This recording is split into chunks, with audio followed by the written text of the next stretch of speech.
And just on that, what are your tips to tell so we don't fall victim to misinformation in the fog of war? Well, the first tip is provenance. Where has it come from? If it's a random social media site, then be very skeptical. Secondly, you can tell, there are a few tells still. If you look carefully at the physics, sometimes it gets the physics slightly wrong. Things fall over in slightly the wrong order, or things that should have fallen over haven't fallen over. So look carefully.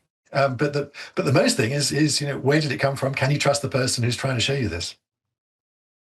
Another thing that I wanted to get into on my personal algorithm, I've seen a barrage of videos online promoting what Iran was prior to the Islamic Revolution, showing it as a kind of utopia here. Are we seeing a kind of shadow war, I guess you could put it, being fought online at a global scale to influence the perception of the public?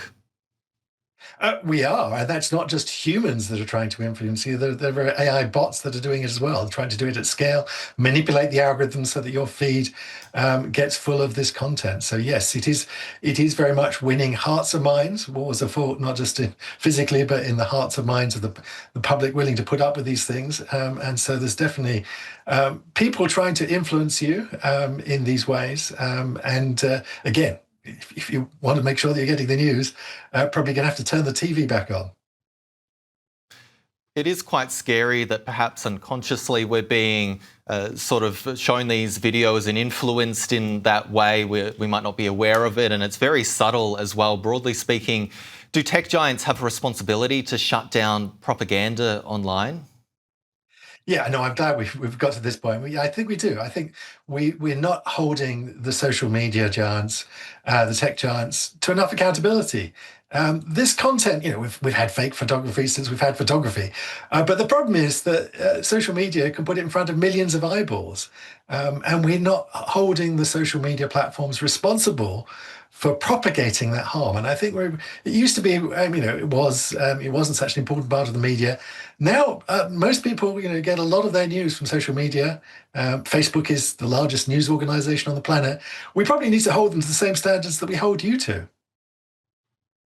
And just on that, how widespread is this? Is it countries that are funding this kind of, I guess we could call it propaganda on social media? Are these innocent-looking videos of any kind? It could apply to any sort of conflict here that will influence people sort of showing one side of the conflict in a positive light.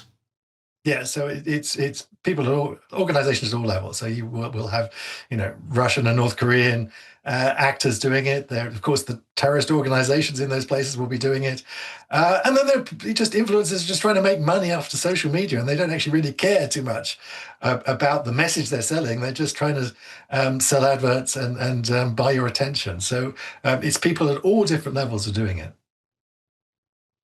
Yeah, very interesting. I'm glad we could have this conversation. Professor of Artificial Intelligence at the University of New South Wales, Toby Walsh, thank you.